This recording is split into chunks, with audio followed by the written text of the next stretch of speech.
इजरा आज मैं ही करूं।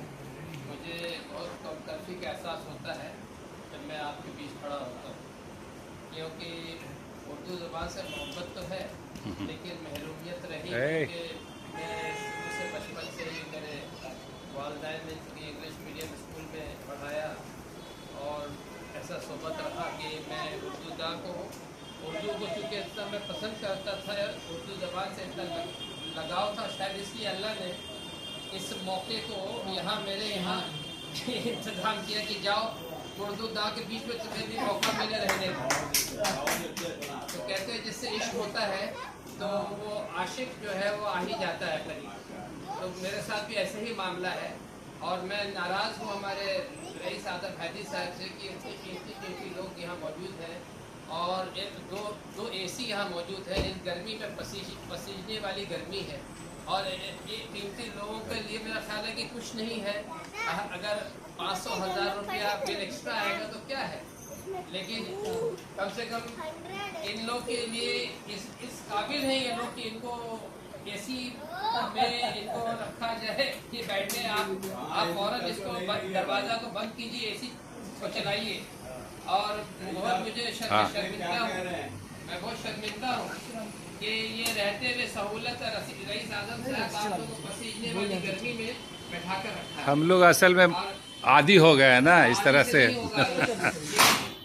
ये जो कहते हैं respect and regard, respect and regard जो है देना जरूरी है।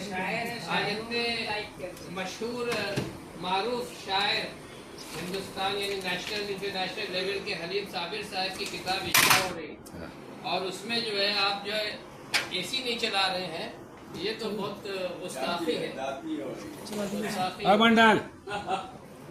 तो वहाँ दबाइए ना उसको, रिमोट रखा हुआ है वहाँ पर, स्विच है, दबाइए उसको, एसी चालू करो, स्टार्ट कीजिए। मुझे बाद में एहसास हुआ ये क्या हो रहा है भाई। एसी चालू मंडल, अरे एसी तो चालू करो। सही वक्त पे एसी चालू, एसी वाली आ भी गई हैं।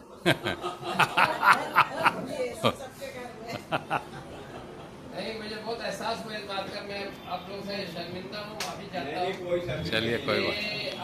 अरे आपका जो ताबुन है वो हम लोग के लिए सर आंखों पर क्या बात। लोग हैं, लगीने हैं मुआशरे के, उर्दू ज़बान को जिंदा रखा आप लोगों ने और बहुत सही फरमाया हमारे साहब ने कि नहीं, हमारे साहब ने कि इसका कवरेज जो है या मीडिया के शकील भाई भी मौजूद है, कवरेज ऐसा होना चाहिए जो लोग मैंने रोजाना जो इकबाल लेते हैं वो सोचते हैं कि उर्दू ज़बान के जो है प्रोग्राम यानी कि फरोख के लिए क्या क्या एक्टिविटी हो रही है शहर में या मुल्क में, लोग बहुत दिलचस्पी से पढ़ते थे। तो ये सब मौका ऐसा मौका है कि इसको मैंने पब्लिश होना चाहिए। मीडिया ऐसी एक्टिविटी चल रही है, लोग जिंदा हैं, उर्दू ज़बान जिंदा है, इसे जिंदा रखना है, वरना जो साजिश मुल्क में हो रही है कि हिंदी जो है वो उर्दू के ऊपर हावी होने की कोशिश की जा रही है कि उर्दू का नाम और निशान मिटाने का। आप लोग समझिए कि ऐसे कीमती नगीने हैं कि आप लोग की वजह से ये ज़बान जिंदा आज है और हमारी आने वाली नस्लों, हमारे बच्चों तक ये ज़बान जो पहुँचेगी अगर, तो ये आप लोगों की कुर्बानियों की वजह से पहुँचेगी। तो मैंने ये बात पहले भी कहा था कि आज भी मैं बहुत पहले से यानी 2500 साल से मुझे याद है कि मेरे घर में इक़बाल मशरिक़ और टाइम्स ऑफ इंडिया, पहले टेलीग्राफ स्टेटमेंट भी आता था, अब Iqbal Mashriq Times of India daily सवेरे हम पहले मेरा काम है कि वो इक़बाल मशरिक़ पढ़ते हैं, मेरे बच्चे देखते हैं, उन लोग भी देखते हैं, गौर करते हैं कि मेरे वालिद जो है पहले इक़बाल मशरिक़ उर्दू पढ़ते हैं उसके बाद इंग्लिश पढ़ते हैं।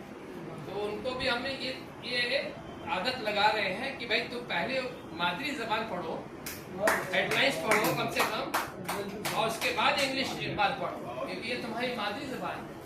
हम सबकी ज़रूरत है, मैं एक एग्जाम्पल पेश कर रहा हूँ कि हम हर घर में इसकी ज़रूरत है कि वालिदैन जो है इस बात का ख्याल रखें कि उर्दू अखबार लें घर पर, तभी हमारी जो यंग जनरेशन है, आने वाली नस्ल का जो है ताल्लुक रहेगा उर्दू से, वरना जो वक्त आ गया है ये उर्दू ज़बान का अल्लाह ही हिफाजत करे।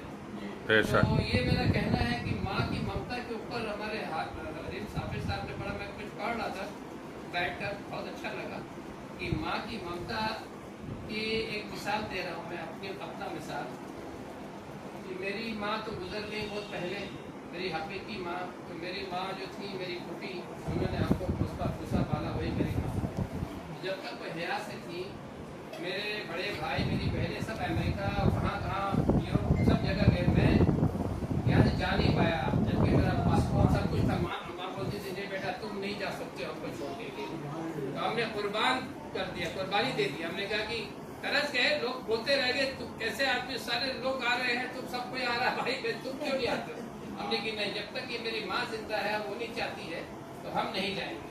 हमने इतने कुर्बानी दिया। और आज मेरा मल्टीपल वीजा लगा है अमेरिका का जाने के लिए, तो एहसास हो रहा है जैसे कि हम अब यतीम हो चुके हैं। अब मेरा कोई सरपरस्त नहीं रहा कि हम अब अमेरिका जा रहे हैं, जबकि हम कभी नहीं गए थे अपनी माँ की वजह से।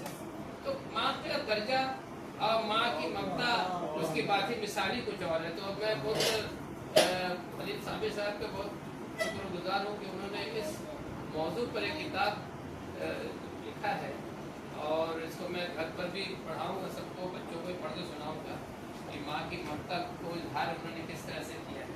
तो बहुत ज़्यादा वक्त ले लिया मैंने, आप लोग का शुक्रिया है कि इस मौके से आना हुआ। और ये हमारे हैदरी साहब से कहना है कि ऐसा मत कीजिएगा, हमारे कीमती नगीने यहाँ मौजूद हैं, सबों को गर्मी में बैठा देते हैं, आप पसीजते हैं लोग, ऐसा मत कीजिएगा। जब अल्लाह ने एक नेमत दी है तो वो नेमत किसके लिए? ये नेमत इन लोगों के लिए। चलिए इंशाअल्लाह बहुत शुक्रिया। इसलिए महरूम न रखें भाई किसी को। और इसके साथ मैं आपको से इजाजत इसलिए चाहता हूँ कि घर पर कुछ कमिटमेंट है। शुक्रिया।